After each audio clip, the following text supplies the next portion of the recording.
একদিন টুনিদের জঙ্গলে একটা ভয়ঙ্কর সাপ ঢুকে পড়ে।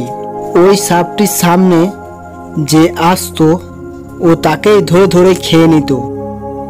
এদিকে ওই সাপটির ভয়ে টুনি তার ছেলে মেয়েদের নিয়ে পাশের বনে টিয়া বন্ধুর বাসায় আশ্রয় নেয়। এইভাবে কিছুদিন যাওয়ার পরে একদিন টুনি তার ছেলে মেয়েদের বাসায় রেখে টিয়া বন্ধুর সাথে খাবার খুঁজতে বাইরে যায়। তখন সেখানে হঠাৎ খুব ঝড় বৃষ্টি আরম্ভ হয়, আর ওই ঝড়ে টিয়ার বাসাটি নিচে পড়ে যায়, আর তাতে তার ছেলে মেয়েগুলো চাপা পড়ে মারা যায়। তারপর টুনি ফিরে এসে দেখে তার ছেলেরা মারা গেছে। এটা দেখার পর টুনি খুব কান্নাকাটি করতে লাগে।